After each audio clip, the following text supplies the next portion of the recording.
two key areas that investors have been most excited about over the last 3 to 4 years, AI and climate change really stand out. And within Pakistan, if you had the pleasure or displeasure of going to Lahore over the last couple of months and noticed the smog situation over there, it's now starting to impact people in their daily lives as well. And I think we need, sooner rather than later, we need to start addressing these issues. So there's a lot of focus on it from the government side as well. Private stakeholders are emerging that want to do something. We're getting more talent in the space as well. And that all makes for the ingredients of an ecosystem to start emerging and for investable opportunities to come out for investors as well.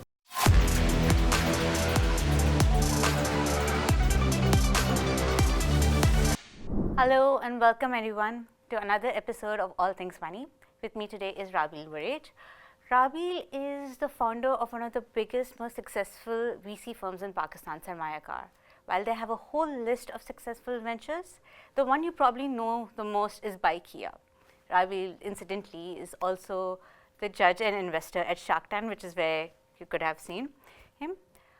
But right now, what we're talking today is that Sarmayacar is also the first and probably the largest VC investing in climate change and sustainability. Given that everything that Pakistan has gone through, the space for companies to come up and find solutions for the range of climate change and sustainability problems, I think this is amazing that there are VCs stepping up in that space. Rabeel, can you tell us more about climate ventures? Thank you for having me. So the climate emergency in Pakistan is fairly well known. In fact, over the last few years on global forums, we have in a way punched above our weight. And for right reasons, because we emit less than 1% of GHG gases in the world, but are in the top 10 most affected countries. And it's not just the rising temperatures, it's also extreme climatic events, as we saw in the 2022 floods. And also some of our industries are going to start getting impacted from factors that are related to climate change or sustainability. And so it was the right time that a dedicated fund comes up. In fact, the fund itself is part of a larger program where the National Rural Support Program has an overall $50 million initiative, which for half of which is funded by the Green Climate Fund, the largest climate fund in the world. As part of that program, 10 million is an accelerator that is going to be backing very early stage businesses in the same space. And then there's a $40 million fund attached to it, which we as Sarmayacar are managing. And the idea is really to look at certain sub areas such as energy, access and transition, e-mobility, water treatment, recycling, and so on and so forth, and of course agriculture, where we can move the needle on a couple of different factors. One is, again, around emissions reduction. And the second is from a longer term adaptation perspective, the number of lives impacted. And a venture fund of its nature, this is the first one for Pakistan, dedicated to Pakistan. There is another adaptation focused private equity type fund that Acumen has also launched. So overall, as a thematic area, it's getting a lot of attention. And the idea is really that the new marginal entrepreneurs that are taking up a startup to build, we want them to pick up sustainability and climate change as the themes, and hope to be able to both have that impact, but also be able to generate commercial returns for investors as part of it.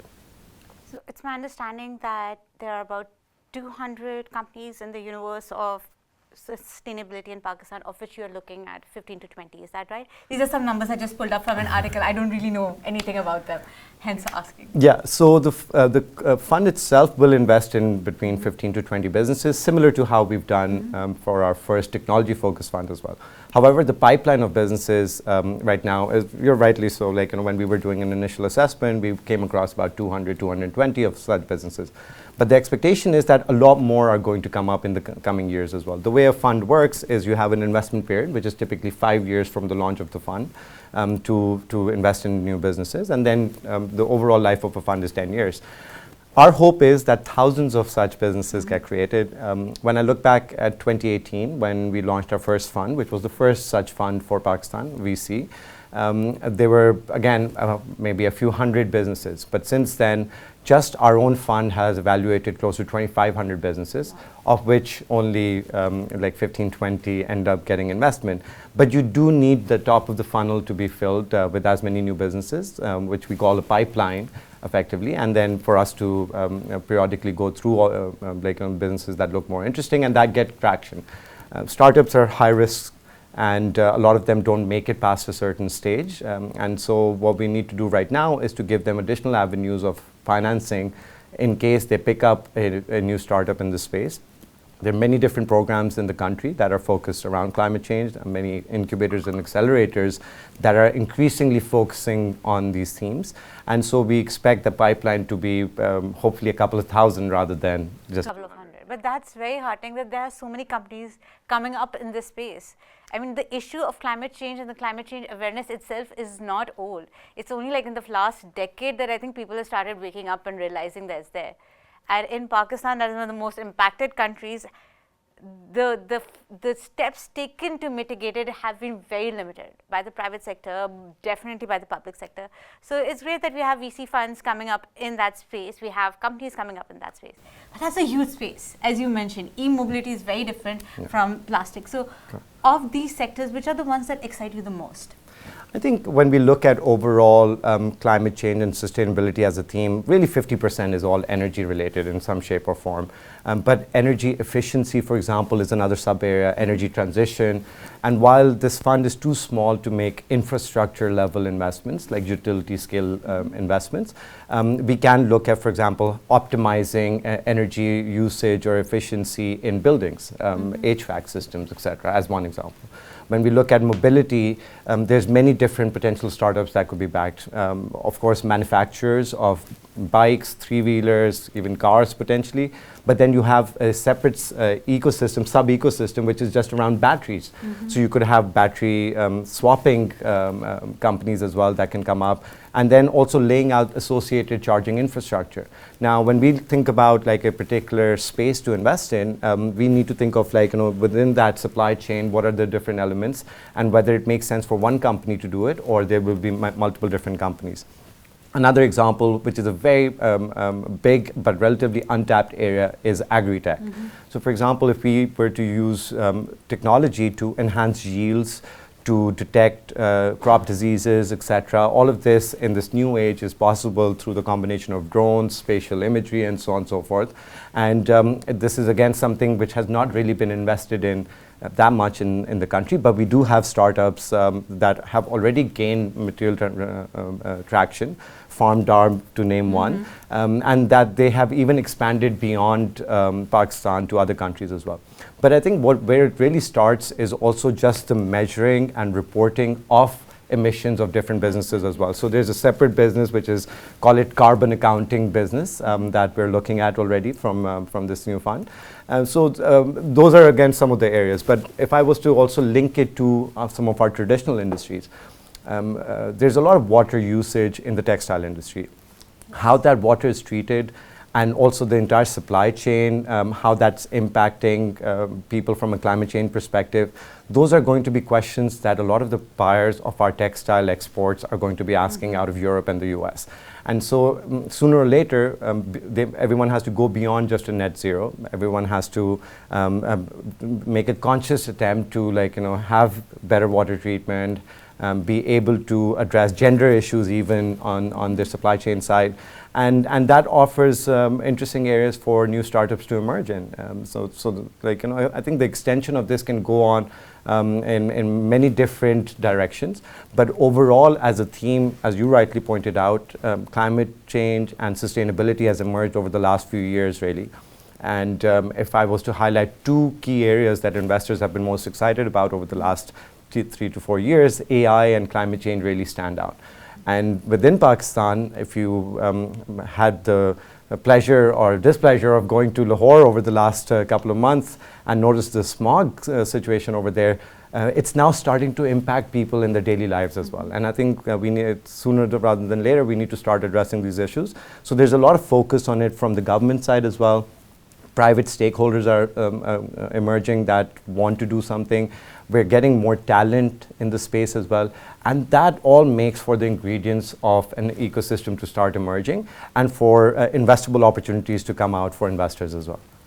That sounds amazing, exciting, and I can see our exporters doing that, because if they don't do it, they can't export, they can't sell, and carbon credits and the EU carbon border mechanism, adjustment mechanism, that whole thing deeply incentivizes them to adopt everything that you're saying. But when we look at the agricultural sector, when we look at the rural sector, when we look at the farmers in the remote areas who just want to survive, I mean, something simple as agricultural income tax has become this huge fiscal focus between the provinces, between IMF. So when we go down to the nitty-gritties to how possible it is, how implementable it is, then for agriculture, what makes you so excited about agri-tech? I mean, drone technology and Toba-Texan, for example. So that's a very good point, right? Like, because one needs to also keep in mind the commercial reality that we face with, right? And the economic situation in the country. Ultimately, if the farmer is not better off by adopting some of these measures, why are they even going to adopt it? So I think some of the push needs to come from the top. There needs to be right incentives put in place. And ultimately for the landowners, it's just basically enhancing their earnings through yield enhancement, better identification of diseases, like, and more precision treatment of those diseases that, like, might be prevalent in some part of their crop. And so what we are looking at is also some concessional financing, which is, again, focused around enhancing returns or protecting downside for other investors, because otherwise it'll be very difficult to make this work. You need some sort of a catalytic provision of capital that helps unlock private participation in the space. And slowly, the use of technology is going to hopefully increase everyone's earnings out of this. And if you're improving livelihoods overall, then that behavior change is also going to come through. But it's going to take time. We've been entrenched in decades-old systems where RTs, like, provide that financing to farmers and then also provide the product offtake on the other side. It's not that easy to switch away from that, right? And particularly for any farmer to be so enterprising and to take on technology when the rest of that village is not, it also puts them, like, in a bit of, like, they stick out a little bit like a sore thumb in that situation, and the powers that be don't want such adoption of technology or such, like, moving away from, like, how things have been done for many, many years. However, that said, if we don't start somewhere, we're never going to get there. And what we're trying to bridge is we're trying to get some of the talent that is looking to solve Pakistani problems to start focusing on this space and come up with innovative business models, to come up with solutions that can slowly start to make a change. They say in the space, it all happens very slowly until it happens all of a sudden, right? And I think this is really a drop in the ocean, frankly, given the size of the Pakistani economy, the size of our population. But we wanted to start somewhere, and again, grateful for our partners in this, NRSP, like I mentioned, and for GCF's funding to really push this agenda forward. And hopefully now we can see, like, a lot of that adoption start to take shape. As an example, you mentioned earlier that, like, consciousness around climate change is there. And one thing that we've seen is just the adoption of solar energy generation, right? Like, just this year, Pakistan is the third largest importer of solar panels, $1.8 billion. In fact, so much so that, like, we have more solar panels now that are capable of producing more energy than is the entire demand of the country, which is going to put its own pressure, right? Like, because whatever is remaining on the grid is going to become more expensive. but at least people are making that decision based on economic factors, right? And once economic factors kick in, or market forces as we like to call them, then a lot of things start to take shape. And what we're trying to do is we're trying to catalyze some market making on this climate change and sustainability themes, which hopefully then can translate into just pure economic commercial decisions that make sense for everyone to adopt. And it requires a certain kind of push, and it requires a very coordinated effort across various different stakeholders. But we're hoping that with this start, there can be many more focused funds that are focusing on the space, and then also international investors that look at Pakistan with the view to potentially backing companies that have like both this impact and profit side by side.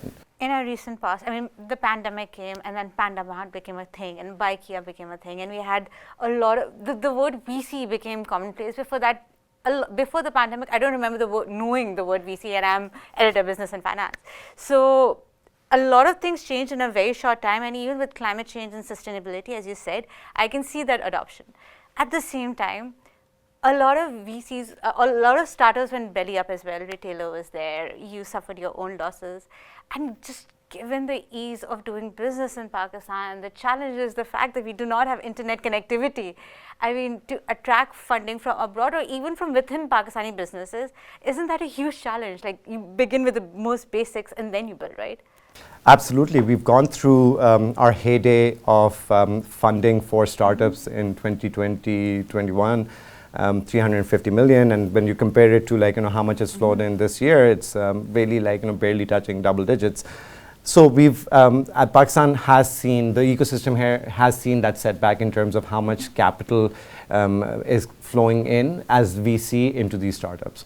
However, there's a lot of learning that has occurred over there, and right now when we speak to potential investors outside, when you're talking about themes like climate and sustainability, there seems to be a lot more interest than there is for conventional venture capital, right? Like, so in a way, I don't want to it seems self-serving to say this, but where we are seeing some decent traction in being able to raise these funds as well. And also the fact that GCF has backed this program is evidence that at least there is some appreciation that Pakistan may be considered ground zero for these types of initiatives. Also, there's an interesting theme that we're starting to see emerge. A lot of climate challenges are similar around the world.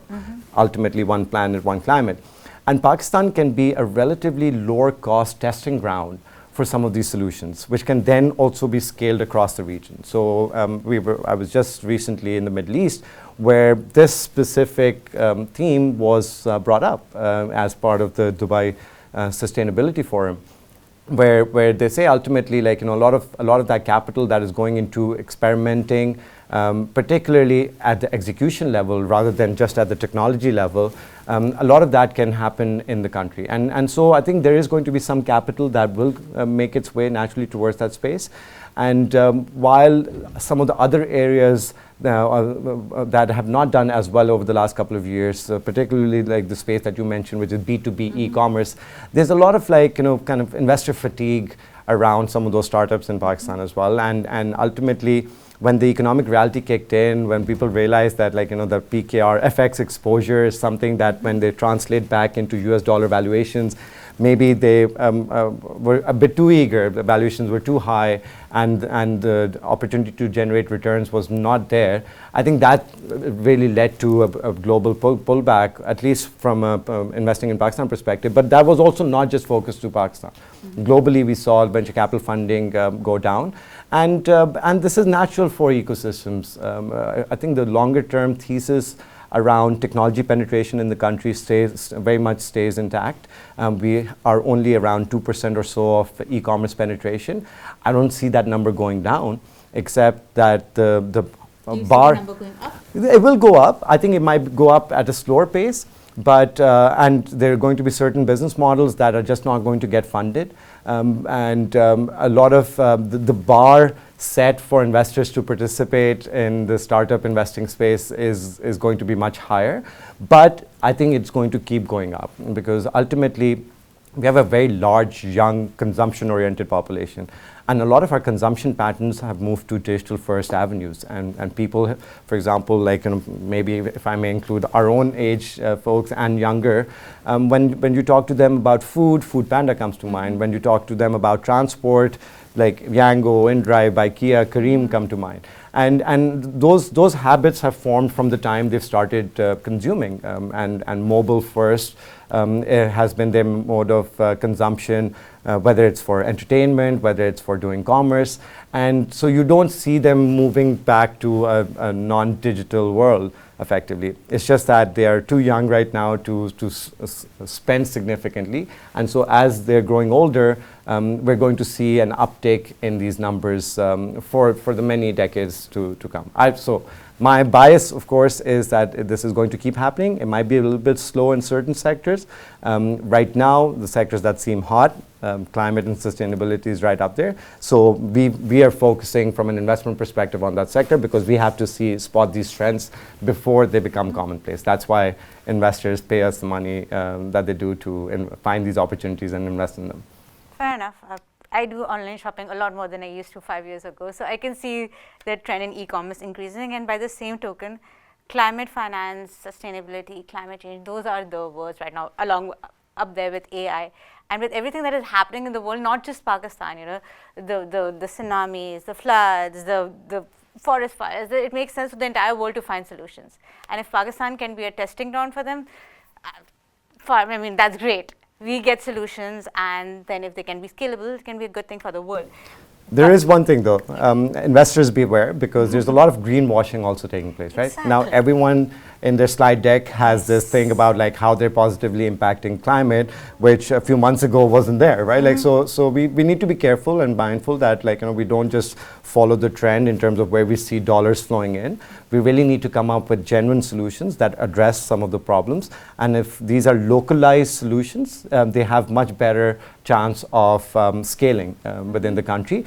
And hopefully they will also be in line with the economic reality of the country. Because if you rely on grants or on subsidies to keep these models going, they just won't be sustainable. No pun intended there. But ultimately we need to start somewhere. And I think some very interesting startups have already emerged. There are some very talented people who are working on these problems. And they've taken a long time to bring them to this point.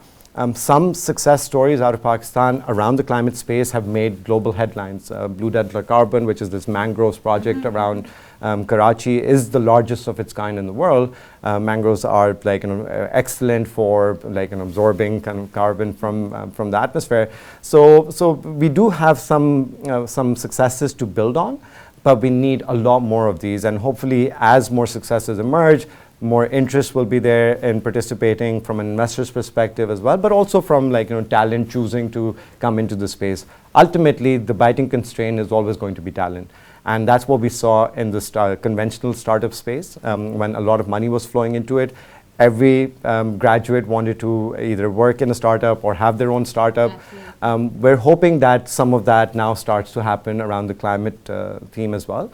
But it's going to take time. And this time people are more cautious. All of a sudden those FMCG jobs or the telco jobs don't look that bad when startups are going out of business. But this is natural in the evolution of any ecosystem. And we think that it's almost a different ecosystem around climate, which we need to now push as part of this initiative. So for example, I'm a startup. I come to you for funding. I make tiles out of tires, for example. And I have decided that I'll recycle all the tires, all the used, unusable tiles, and I'll make beautiful tiles out of them. And then I can use those tiles to sell them for, bathrooms and floorings, whatever. I come to you, I pitch to you. What would you look in that pitch? So ultimately, we need to see that are those tiles serving the same purpose as other ordinary conventional tires, if I may call them that? Are the economics to the purchaser the same? So meaning that are you able to scale whatever offering that you have? It's all well and good to make something fancy out of recycled materials.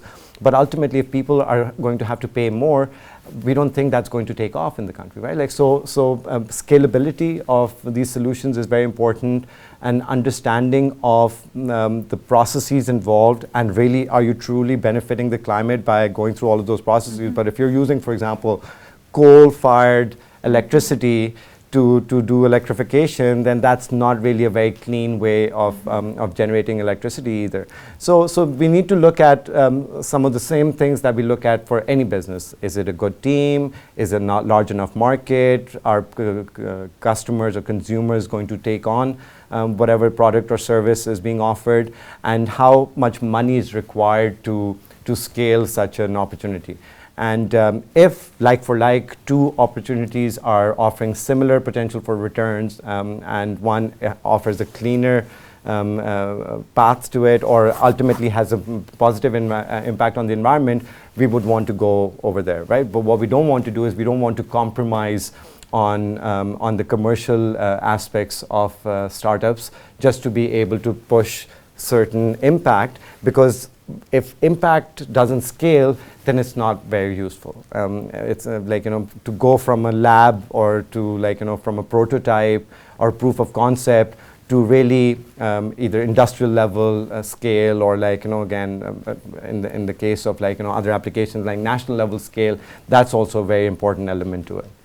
So for your climate fund, is this a factor that you consider, the number of people that will be positively impacted by this? For example, in the tile, the number of people positively impacted would be limited. For agri-tech, the number would be much bigger.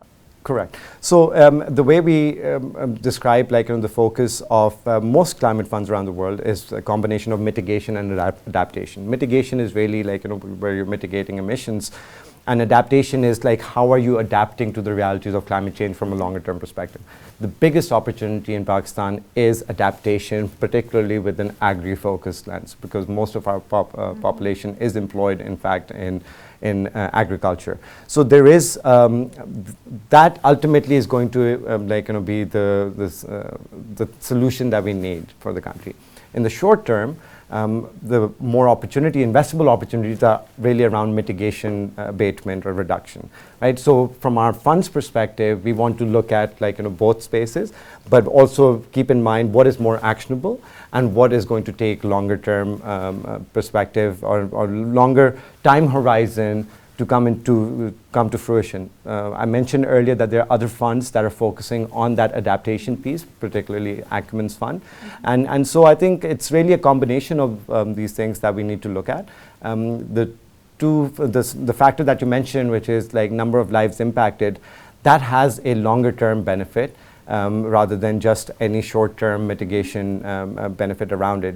But from our fund's focus perspective, we also need to pick our spaces, right? If we profess to be experts of everything, we're probably not going to get anything right. And some of the areas that we have picked up from a mitigation perspective offer us immediate actionable opportunities that also have a very material, tangible impact on emissions. So I think more of our fund is going to be focused there, and hopefully other partners are going to emerge. Which spaces are those? You haven't specified. Yeah, so energy, I mentioned, is one. Energy access, energy efficiency, e-mobility, which cuts across a few different ones, water treatment, recycling, agri-tech.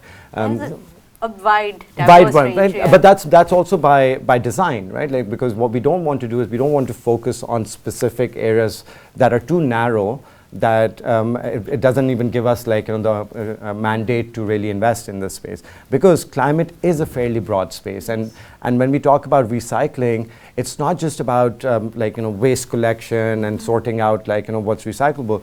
A piece of clothing that you're reusing is effectively also recycling, because you're preventing new ones from the production process from generating more emissions.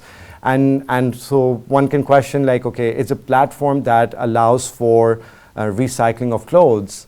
Is that something that could be looked at?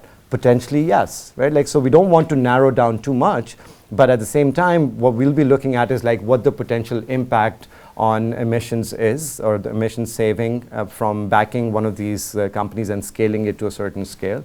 But as a focused, broad theme, those are some of the areas that we'll be looking at. That's great. And thank you so much for coming to the show. I think this is a fantastic idea to have commercially viable projects that solve some of the most pressing issues of climate change and sustainability. Because as you've pointed out, if it's in grants and subsidies, then what do you do when the money runs out? So the way Bikeia was successful and the others of yours were successful, I really hope that we have more climate change, sustainability, adaptation, mitigation related startups that can at the very least solve the smog problem in Lahore. Absolutely, and I think if we don't come up with these solutions, no one else will. And so it's about time that we all get started, and hopefully all the stakeholders will align around this, because it's also a feel-good theme, right? Like, ESG has become a like central theme for a lot of companies now. Like, in a few years' time, any publicly listed company that doesn't report its emissions, that doesn't do something positive towards impact, or something to help the environment, people are going to be less likely to invest in them. So I think once everyone takes that up as a little bit of a responsibility, we can come up with solutions, and ultimately our aim is that we find those emerging avenues, those spaces where something interesting is happening, give them a little bit of that, not just encouragement, but capital to get through the earliest of stages. And then hopefully they will then be able to attract further investment on their own merit. And then we can see some really national level champions emerging in the space, which can then hopefully also lead to additional exports for the country, go beyond just the Pakistani borders, and start scaling their operations in many other places as well. And it's a low-hanging fruit. It's something that the powers that be can get behind as well, without it being controversial. Everyone looks good doing this, and I think it's just like it took us this long to realize that, but frankly it's in everyone's interest. All our children are going to benefit, and if we don't start doing it, then the cost is very high, and this emergency that we talk about from a climate perspective is very real. I don't want to start debating the science element of it, but we're seeing the effect of it in Pakistan firsthand, and I think it's about time we start doing something about it. Great. Thank you so much for coming to my show, Rabeel. This is very interesting. Thank you so much for having me.